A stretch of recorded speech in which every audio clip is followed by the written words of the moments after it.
Boa noite, meus amigos, boa noite, meus irmãos. Essa semana estaremos participando de uma programação muito especial, que é a Semana Santa. E eu quero pedir a vocês que, por favor, distribuam para todos os seus amigos, vizinhos, familiares, o link dessa programação, que será uma maravilha. Que Deus abençoe a todos. E nesse momento vamos começar louvando esse Deus, né? Dizendo que todo ser que vive, esse deve louvar e engrandecer o nome do nosso Deus. Então louve conosco o teu santo nome.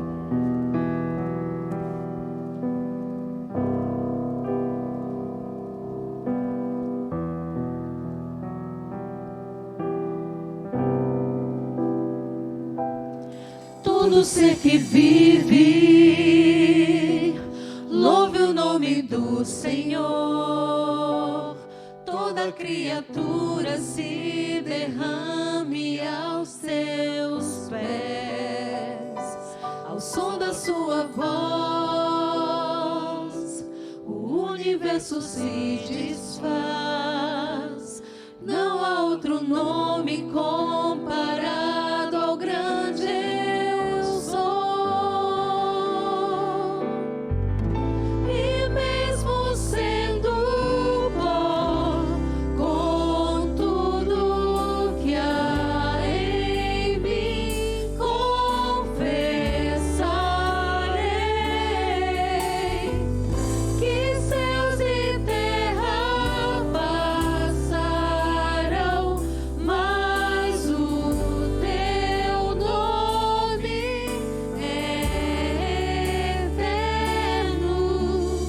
Todo joelho dobrará ao ouvir teu nome, teu santo nome. Todo ser confessará, louvado seja o teu nome, teu santo nome.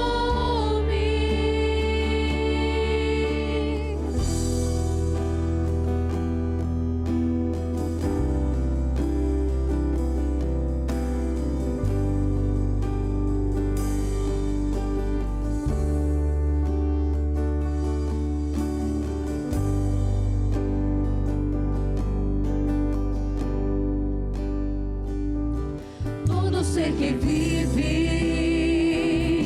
louve o nome do Senhor. Toda criatura se derrame aos seus pés. Ao som da sua voz, o universo se desfaz.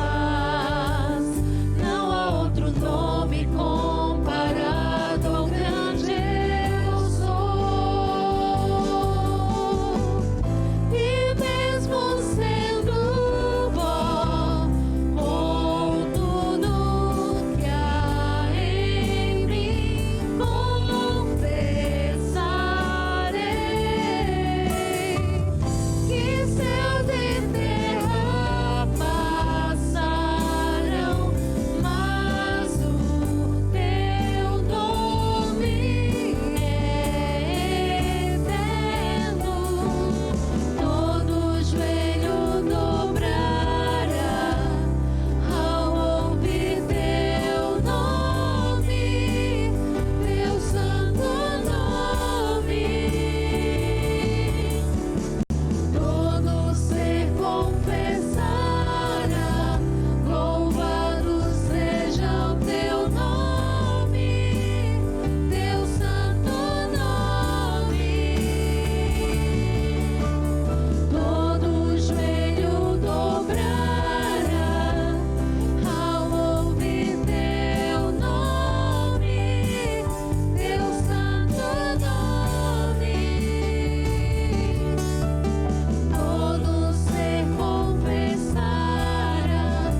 esta é uma semana que fala de restauração. Fala que podemos ser restaurados em Cristo. E isso nos faz lembrar daquela canção que fala que nós somos apenas pó, mas quando nos colocamos nas mãos do oleiro, podemos ser restaurados. E esse é o nosso desejo, não só hoje, mas todo sempre, que sejamos restaurados nas mãos do oleiro.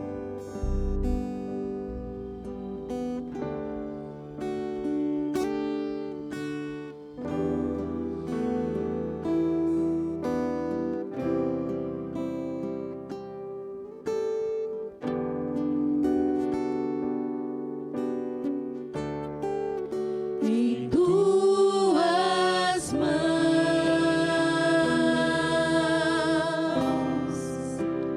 eu sou pó,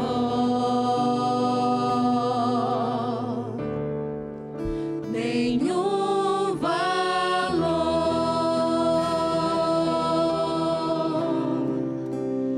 barro sou.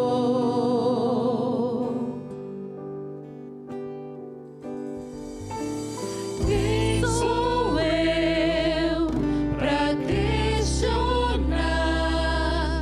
tuas mãos a me moldar?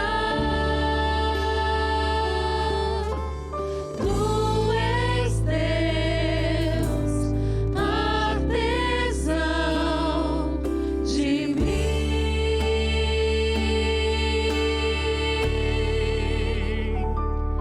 Nas mãos do oleiro me entrego inteiro pra ser quebrado e refeito. Nas mãos do oleiro sou restaurado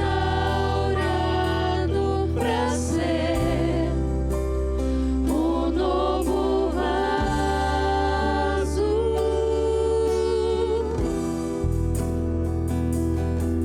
Coloque-se nas mãos de Deus para ser restaurado em Cristo Jesus. Em tuas mãos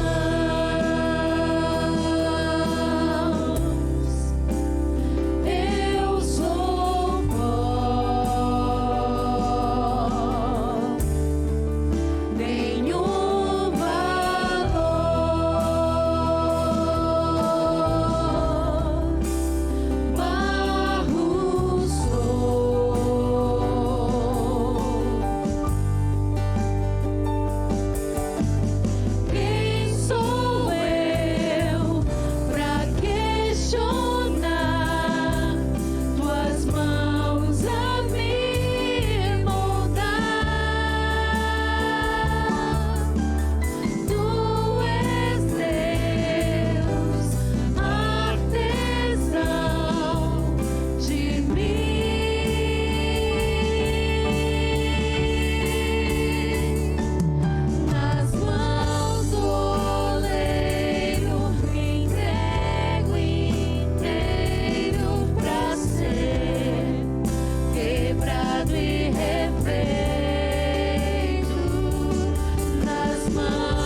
Senhor Deus eterno que habita nos céus. Nós somos o pó, nós não somos nada, Senhor. E queremos colocar nas suas mãos para que tu possa, Senhor, modelar nossas vidas, nos transformar, Senhor, a cada dia que se passa. Vivemos um momento muito difícil, ó Deus, e te pedimos que cada dia nos quebre, nos transforma, para que sejamos, Senhor, vasos de honra em tuas mãos. Deus eterno, nesse momento tão especial, eu quero te pedir, em teu nome, que possa abençoar a cada lar que irão participar dessa programação da Semana Santa. Que cada pessoa que ouvir a mensagem seja transformada pelo teu grande poder. Senhor Jesus, eu te peço bênção especial sobre todas as pessoas que estão envolvidas nesta programação. Que tu possa abençoar e proteger as suas famílias. Jesus, muito obrigado, porque até aqui tem se feito nosso Deus Todo-Poderoso e continuará fazendo sempre, até que tu volte para nos levar para a vida eterna. Em teu nome, amém.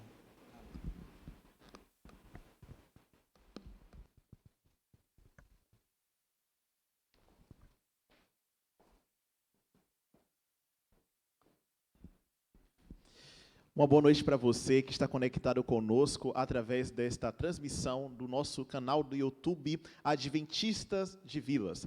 Obrigado pela sua participação, obrigado porque você já se conectou conosco, mas eu gostaria de me dirigir também para aqueles nossos amigos que estão também conectados aqui conosco. Talvez sua primeira vez, você está conectando agora, não sabe mais ou menos o que está acontecendo, fica tranquilo porque nessa noite eu vou explicar para você um pouco do que está sendo esta série toda especial, Restaurados em Cristo. Porém, eu gostaria de lembrar para você que está nos acompanhando do nosso desafio feito ontem. Ontem nós começamos então esta série falando acerca da restauração. Começamos trabalhando um pouco sobre o que é que precisa ser restaurado. Se você não acompanhou a programação de ontem, não fique preocupado.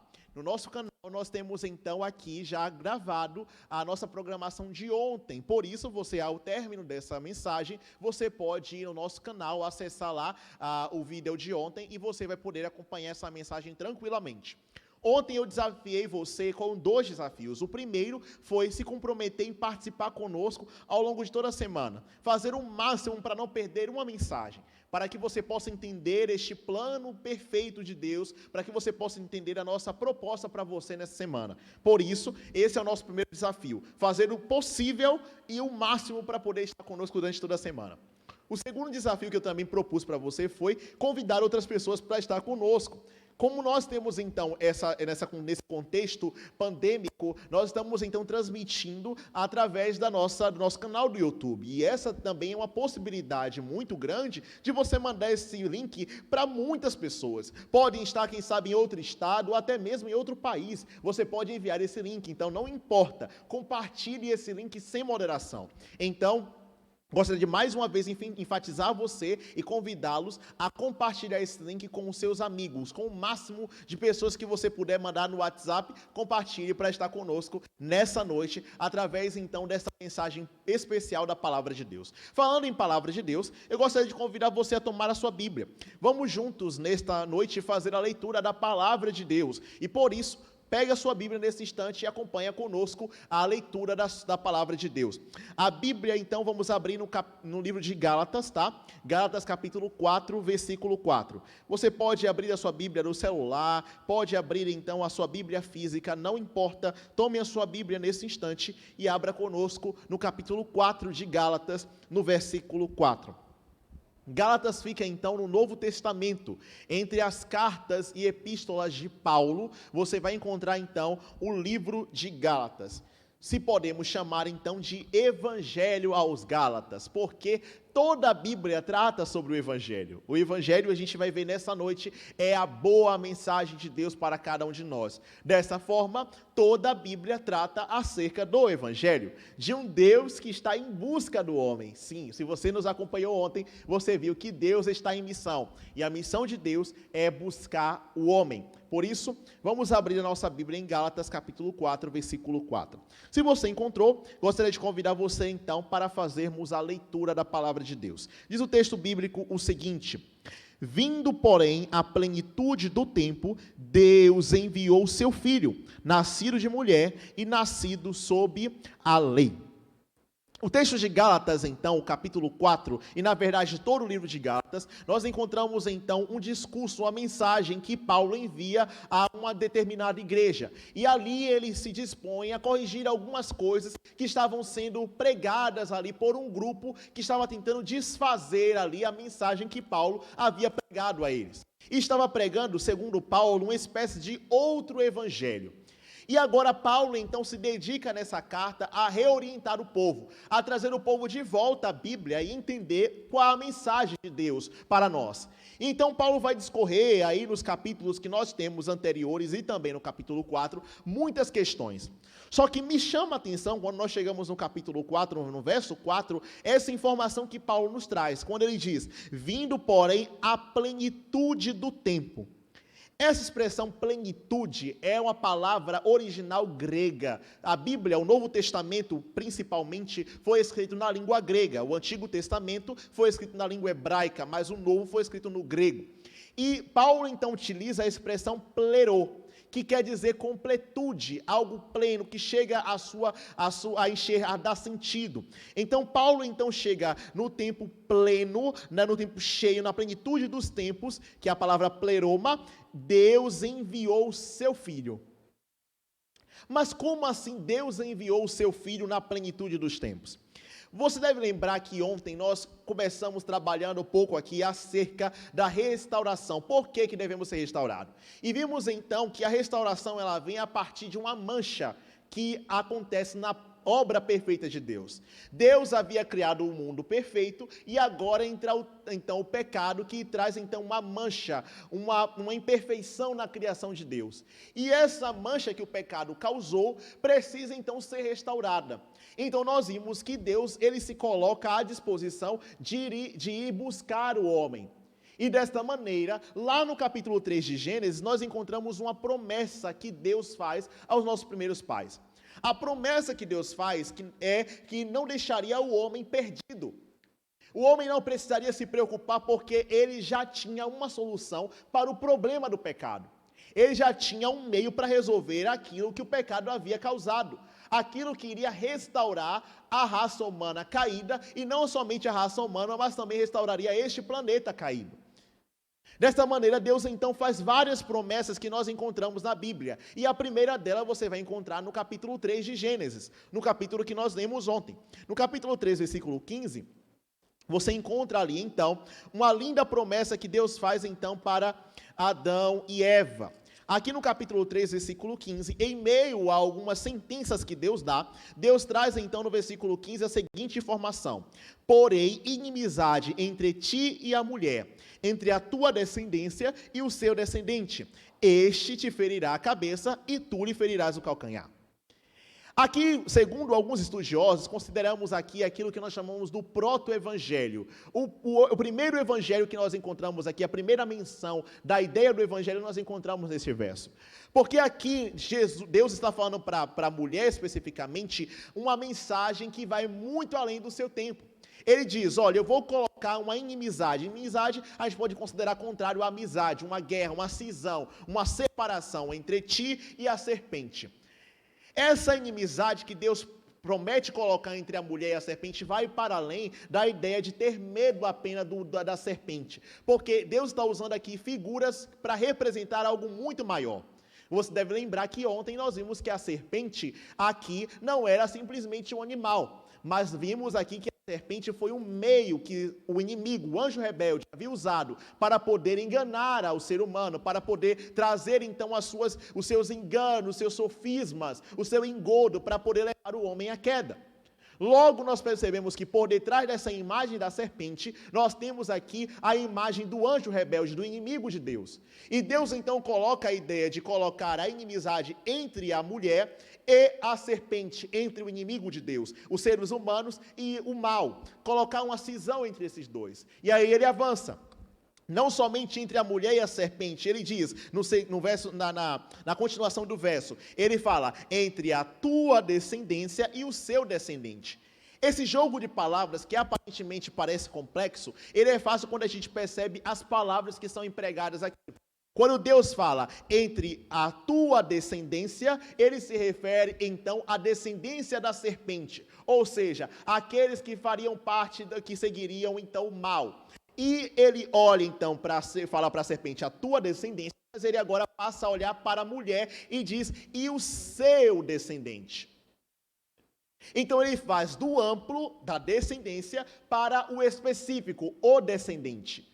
Aquele que viria da mulher, um descendente da mulher, uma pessoa a quem viria da linhagem, da raça humana. E esse descendente, o texto vai seguir dizendo que ele lhe ferirá a cabeça, e tu lhe ferirás o calcanhar. A ideia é que este descendente da mulher, este que via da linhagem de Eva, da raça humana, ele viria e pisaria na cabeça da serpente. Quando você pensa na ideia de pisar na cabeça da serpente, você deve imaginar que o pisar na cabeça da serpente é um golpe fatal. É um golpe fatal, e desta maneira a promessa é que viria então aquele que seria o descendente da mulher, que viria nascido de mulher, para poder pisar na cabeça do inimigo, para poder dar fim ao mal. E nessa empreitada de pisar na cabeça da serpente, ele não faria ileso, ele seria também automaticamente ferido pelo mal. Desta maneira, nós temos aqui a primeira promessa bíblica que Deus faz. Ele já tinha um plano arquitetado, um plano da salvação já nas mãos. Quando nós vimos na Bíblia ontem, quando Deus ele fala que haja luz, Deus também, antes de falar haja luz, ele já tinha provido a solução para o problema do pecado. Antes mesmo de falar haja luz, ele falou haja cruz. Porque para criar seres livres, ele precisava entender que corria-se um risco. E qual o risco que poderia correr? Do homem pecar. Mas e se o homem pecar, qual a solução para o problema do pecado? A solução para o problema do pecado era, Deus entraria em missão. E qual era a missão de Deus? Ele enviaria o seu filho unigênito, Jesus, para nascer, sob a ordem humana, nascer de mulher, vir como ser humano, como homem, para poder resgatar a humanidade caída, para poder restaurar o ser humano. Dessa maneira, toda a Bíblia passa então a tratar de uma busca, de Deus que está em busca do homem. E em muitos outros textos, talvez que eu poderia abrir com você aqui, você iria perceber que existem diversas profecias, aquelas que nós chamamos de profecias messiânicas, que são profecias que têm que ver com o Messias, com aquele que viria, com um giro que viria para poder resgatar a humanidade. Todos os seres que passaram por essa terra, desde Adão, tinham a expectativa messiânica, a expectativa da vinda do Filho de Deus para poder resgatar o ser humano da maldade. Eva tinha essa perspectiva, porque no capítulo 4, parece que quando ela tem o seu primeiro filho, ela pensou que este primeiro filho que ela teria, Caim, este já seria o cumprimento da promessa, seria o descendente que viria então para resgatar a humanidade. Só que esta promessa, ela circunda toda a Bíblia e não se cumpriu ali no período de Adão e Eva. Não se cumpriu também no período de Abraão, de Davi, de Daniel, que apesar de Daniel ter profetizado o tempo em que o Messias viria, no capítulo de Daniel, você pode encontrar que Daniel profetiza o tempo da vinda do Messias, no capítulo 9, Daniel também não viu o cumprimento da promessa. Então, todas essas pessoas que passaram no Antigo Testamento, eles esperavam a vinda do Messias, aquele que iria cumprir a promessa, aquele em que todas as coisas apontavam. Tudo estava apontando para a vinda do Messias, para a vinda do Filho de Deus, que restauraria a humanidade da sua condição caída. Só que muitos passaram, muitos viveram, muitos morreram e não viram o cumprimento dessa promessa. Desde o último profeta do Antigo Testamento, na nossa Bíblia tem Malaquias, até a vinda de Cristo, passou-se ainda 400 anos de silêncio, aonde nenhuma voz profética se levantou, aonde o povo estava em silêncio, não havia nenhum profeta, nada estava anunciando. O silêncio pairou até da última página do Antigo Testamento, até o nascimento do Messias, aonde vem antes do nascimento do Messias uma voz profética, que foi a voz de João Batista, o primo de Jesus, que nasce e tem uma missão de preparar o caminho para a vinda do Messias. Até que a voz de João Batista chegasse, houve uma espécie de silêncio. Até que Jesus nascesse, o povo estava envolvido em tremenda escuridão. Muitas questões aconteceram e aconteceram no tempo de Jesus. E alguns aspectos você precisa saber acerca do tempo em que Jesus nasce. No tempo em que Jesus nasceu, o mundo estava em paz, sobre um só governo, apenas um governo estava então dominando naquela época. As viagens que aconteciam entre terra e mar eram viagens relativamente seguras e rápidas. Havia uma língua universal na época em que Jesus vem, que era a língua grega. O grego era a língua universal. A Bíblia, o Antigo Testamento, já havia sido traduzido do hebraico para a língua grega. Então as pessoas tinham fácil acesso a esse texto na sua língua, que era a língua grega, que nós chamamos de Septuaginta, que é a tradução do Antigo Testamento do hebraico para o grego. A mensagem então estava à disposição daquelas pessoas e havia já cerca de 200 anos que ela já havia sido traduzida. Só que apesar de ter uma situação socioeconômica, aonde o Império Romano já dominava, aonde já havia uma língua, a Bíblia já havia sido traduzida, a situação não era das melhores possíveis. Quando você olha, por exemplo, para o sistema religioso da época de Jesus, o sistema religioso acabou passando por um problema de deturpação.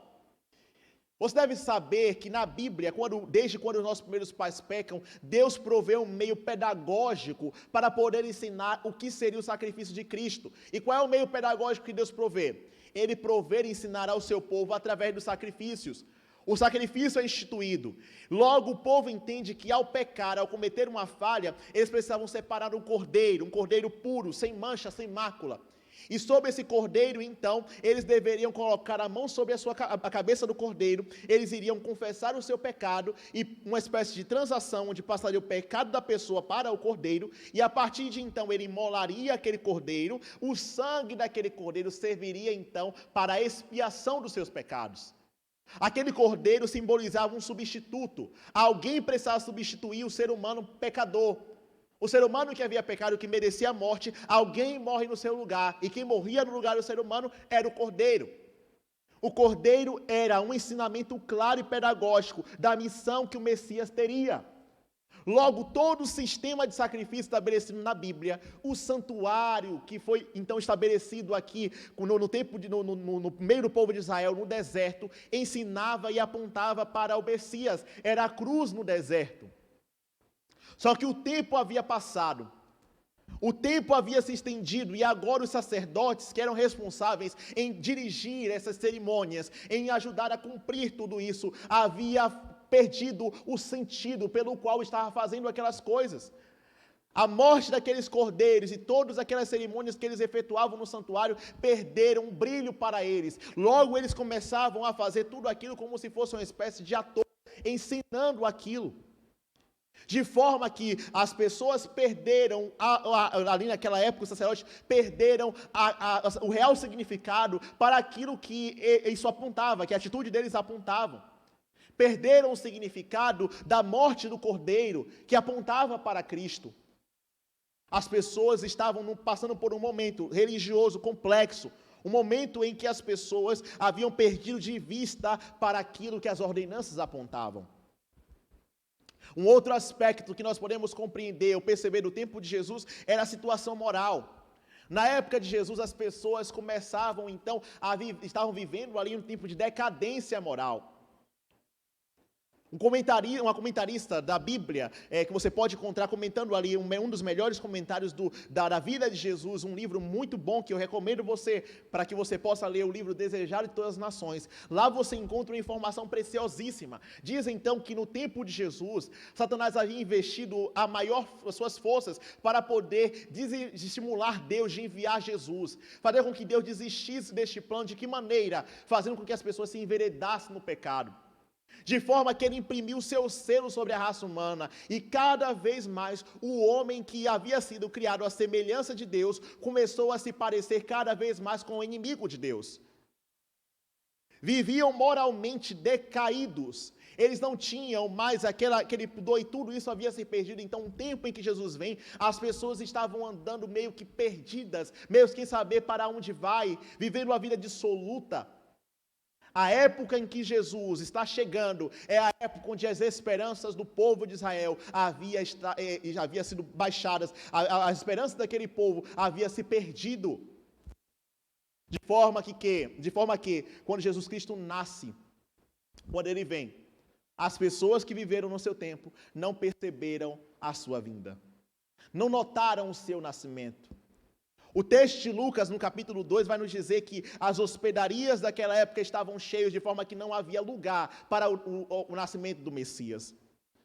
As pessoas estavam preocupadas com tantas outras coisas que não perceberam o acontecimento pelos qual eles esperavam. Eles não viram o nascimento do Messias. E que nascimento, amigos? E que nascimento?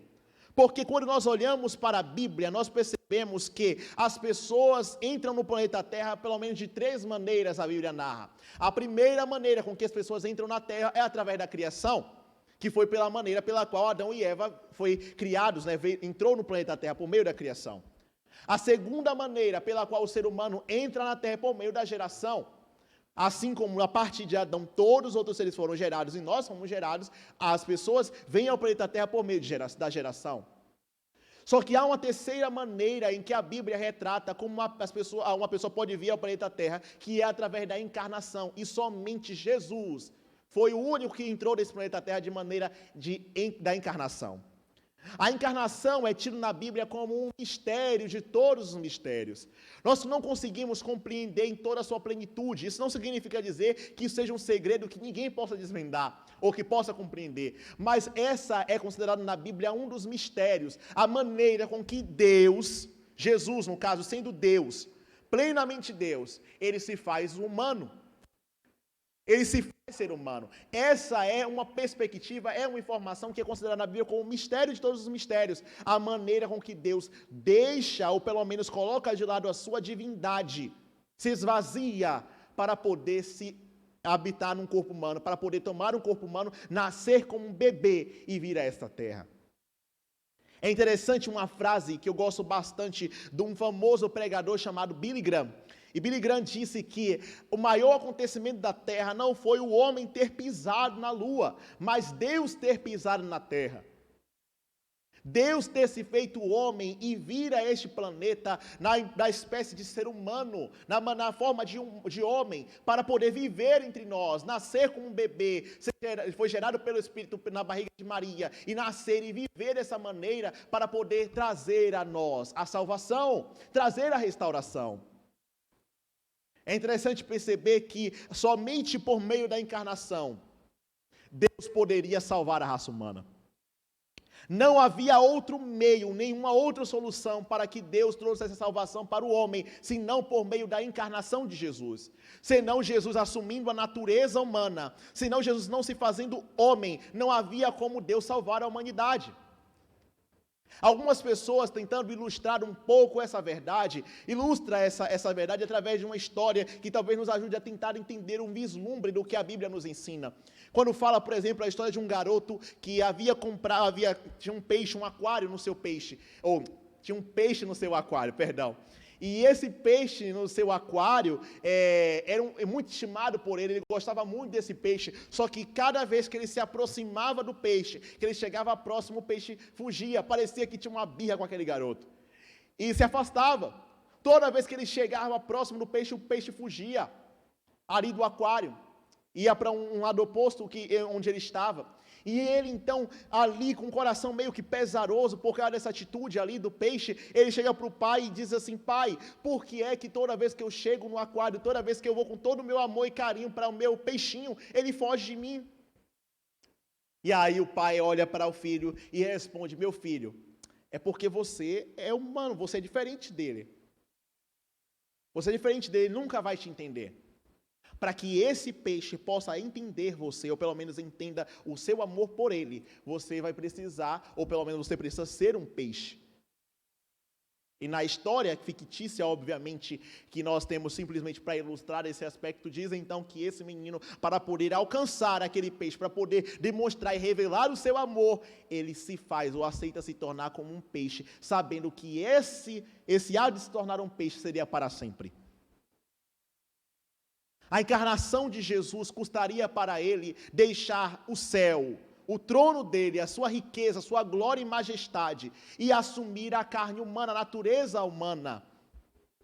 A encarnação de Jesus iria cobrar dele não apenas isso, iria cobrar dele também estar nesse corpo por toda a eternidade, porque uma vez assumido o corpo humano, Jesus, ele não poderia deixá-lo mesmo depois da sua ressurreição e levado aos céus, ele permanece preso a um corpo humano. A encarnação de Cristo é uma das maiores e mais belas notícias que nós percebemos, porque nós percebemos através da sua encarnação aquilo que é a maior coisa que poderia acontecer nessa terra, um Deus que se fez homem. Em Cristo, nós podemos perceber aquele que a Bíblia chama de Deus conosco, porque através da sua humanidade, Jesus passa a participar e a ter a sua própria pele aquilo que o ser humano passava. O sofrimento, o frio, a angústia, a fome, o choro, a alegria, a dor, tudo isso passa a ser experimentado por Jesus, de forma que ele pode ser chamado daquilo que nós chamamos de Deus Emanuel, ou seja, um Deus conosco. De forma que quando você, meu querido amigo e minha querida amiga, chora, Deus, ele não diz para você simplesmente não chore, porque ele não sabe o que você está passando, mas ele, por experiência própria, chorou. Quando se fez homem aqui nessa terra, Deus sabe o que é sentir dor por meio de Cristo. Deus sabe o que é sofrer, sabe o que é viver neste mundo, porque por meio de Cristo, Deus experimentou tudo isso através da sua encarnação. Jesus encarnou-se e ele pode ser considerado um Deus conosco. Jesus, amigos, ele poderia ser considerado como aquele que é o incomparável. A quem nós poderíamos comparar Jesus Cristo? Jesus Cristo, ele é diferente de todas as outras pessoas que passaram por essa terra. Jesus é incomparável. Não há outra pessoa, mesmo os maiores nomes da história, mesmo pessoas que ganharam o Prêmio Nobel da Paz, pessoas que foram destaque na história humana, filósofos, doutores, médicos, pessoas que fizeram grandes feitos nessa terra, a nenhum podemos comparar a Cristo, porque ele é incomparável. Desde a sua concepção, da sua encarnação, até mesmo na sua vida, Jesus demonstrou ser diferente de todos os outros. Em sua pobreza e humildade, Jesus revelou a riqueza de pertencer ao Pai, a riqueza da sua salvação. É interessante perceber que Jesus, ele não vem e não nasce nos melhores hospitais da época, ele não nasce da melhor maneira. Jesus, ele nasce humildemente, e toda a sua vida ele demonstrou humildade. Ele mesmo foi quem disse que ele não tinha um lugar para reclinar a cabeça. Quando um dos discípulos o procurou para o seguir, ele disse: olha, as raposas têm os seus covis, as aves têm o seu ninho, mas o Filho do Homem não tem nem onde reclinar a cabeça. Jesus, quando foi andar de jumento, ele andou com um jumento emprestado. Quando ele viajava de barco ou ia usar para pregar, ele usou um barco emprestado também que não era seu. Jesus, ele vem em humildade. Imagina aquele que tinha a riqueza no céu, que é dono do ouro e da prata, se faz humilde para poder resgatar a humanidade. Em Jesus nós podemos perceber alguém que é diferente de todos os outros, porque ele não utilizava o seu poder para os seus próprios desejos, para o seu próprio fim, mas usava o seu poder para subverter o reino de Satanás. Ele veio estabelecer o seu reino contrafazendo, ou pelo menos desfazendo, a obra que o inimigo havia feito na vida humana. Por isso que ele curava as pessoas. Diz o relatos que Jesus passava por vilas e cidades, curando as pessoas, e haviam vilas que não se ouvia falar de nem mais um doente, porque Jesus havia passado por ali. Jesus, ele tinha prazer em curar as pessoas, em restaurar a saúde das pessoas, em trazer vida, paz e alegria às pessoas, não importa quem elas fossem. A todos que se chegavam a ele com fé e crendo nele, buscando uma cura, um alívio para as suas dores, Jesus curava as pessoas e restaurava a sua saúde. Jesus não era apenas um curandeiro, mas ele também fez muitas outras coisas. O seu aspecto pensativo, a sua maneira, a sua face, seu semblante atraía até mesmo as crianças. Imagina você, para atrair crianças precisa ser alguém que tem uma face amável, e Jesus tinha, e tinha prazer de receber a todos, principalmente as crianças. As crianças tinham prazer de andar com Jesus. Diferente do que a gente pensa, Jesus não é alguém que talvez carregava um rosto carrancudo, angustiado, triste. Não, Jesus refletia a serenidade, tanto na sua maneira de se portar, como no seu falar e como de tratar as pessoas. Ele não suprimia a verdade, mas ele a falava com amor. Às vezes que era preciso dizer alguma coisa para uma pessoa, Jesus nunca foi rude no seu tratar, mas até mesmo nas suas ações mais bruscas, que talvez consideremos, ele o fazia com amor. Quando precisava dizer uma palavra dura, ele a dizia com amor na voz. Jesus era incomparável. Jesus é incomparável. Não é à toa que ele é objeto de estudo para tantas pessoas que hoje escrevem diversos livros sobre ele. Ele mesmo nunca escreveu um livro, mas quantos, milhares de livros que nós temos falando acerca de Jesus. Livros que tratam sobre a sua maneira de ensinar, a sua inteligência, livros diversos que foram escritos sobre a pessoa de Jesus. Ele mesmo nunca compôs uma canção, mas quantas e quantas músicas são cantadas em seu nome que revelam quem ele é. Jesus, ele não tinha e nem estabeleceu um exército, um batalhão, mas quantas e quantas pessoas depunham suas armas e se alistam no exército general. Jesus, ele é incomparável, incomparável. A vida de Jesus e a sua vinda nessa terra foi para refletir, para demonstrar para cada um dos seres humanos o caráter de quem é Deus o Pai.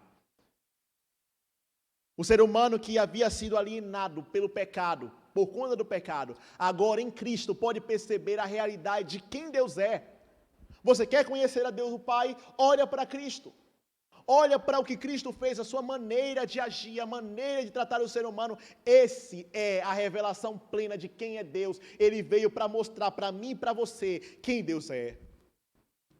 Mas para além de mostrar a realidade de quem Deus é, a vinda de Jesus nessa terra foi para ilustrar a sua missão ao vir neste mundo. Ao assumir a natureza humana, Jesus estava ligando para sempre por um fio de eterno que nunca poderá ser rompido, a humanidade com Deus. Jesus não nasceu por qualquer razão, por qualquer motivo. Não foi simplesmente vir a este mundo, simplesmente por vir. Ele não é apenas um mestre, quem sabe da moral, alguém que fez tantas coisas boas e belas. Não é simplesmente isso. A missão de Jesus e a sua encarnação, a sua vinda a este mundo, foi para mostrar para você que a salvação, para mim e para você, a esperança para este mundo caído, que hoje, quem sabe, se encontra no caos, no pico da pandemia, no meio de tantas notícias tristes, no meio de tantas notícias ruins, há uma boa nova que eu preciso te contar. Há uma boa notícia. E isso é o Evangelho, porque o Evangelho significa boas novas e boas notícias. E você sabe qual é a boa notícia?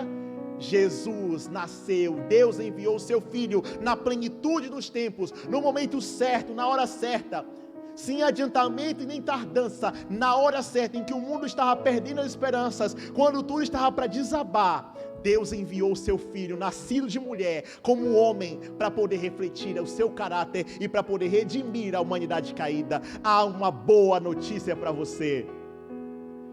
Deus assumiu a missão, se encarnou em um homem para poder vir salvar a humanidade. Por isso, hoje, você pode olhar para o céu com esperança, porque esse Cristo que se encarnou, que se fez homem, Ele sabe qual é a sua dor, Ele sabe quem é você, Ele sabe o que é sofrer, Ele sabe o que é padecer, sabe o que é ser rejeitado, Ele sabe o que você passa, porque Ele é Emmanuel, é o Deus conosco. Ele não apenas sabe disso, mas Ele veio para salvar a mim e a você da angústia do pecado, do peso da culpa, para nos salvar de nós mesmos. Cristo, que nome lindo, um nome incomparável. Não há outro nome mais doce e mais belo do que o nome de Jesus. Não tem como não olhar para Cristo e não pensar e não se emocionar ao lembrar do nosso Salvador.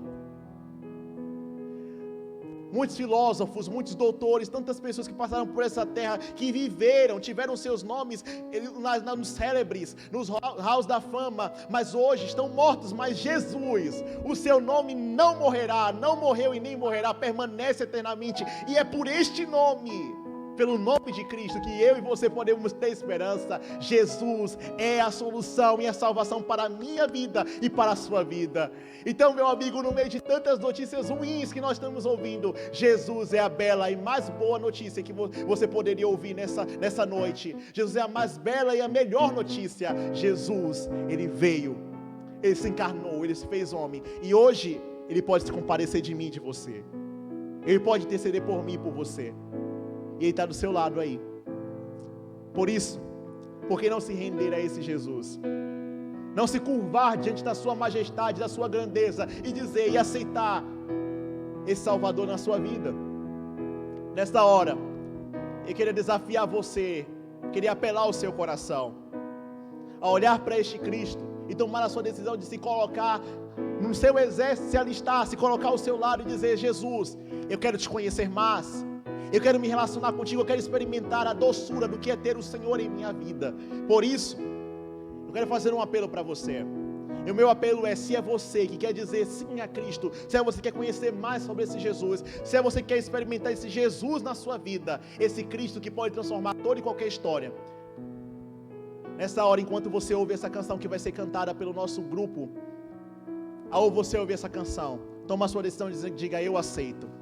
Pode escrever aí no chat, ao vivo, sim, pode escrever: eu quero orar por você nessa noite, eu quero orar pela sua família, por isso coloca aí: eu aceito, eu quero.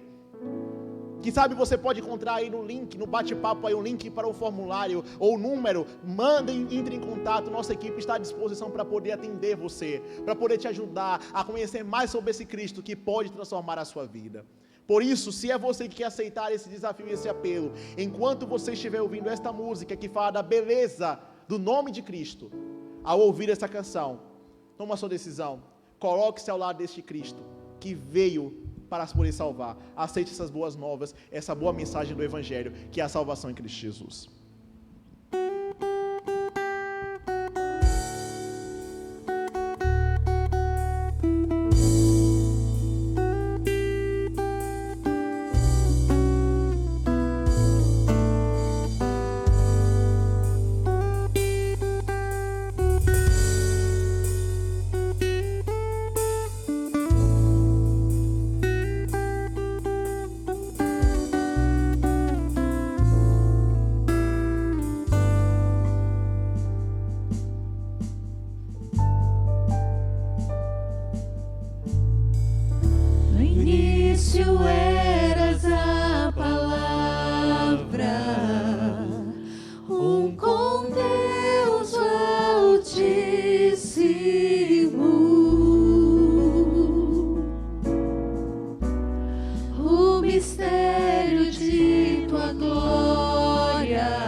Amém. Este é Cristo.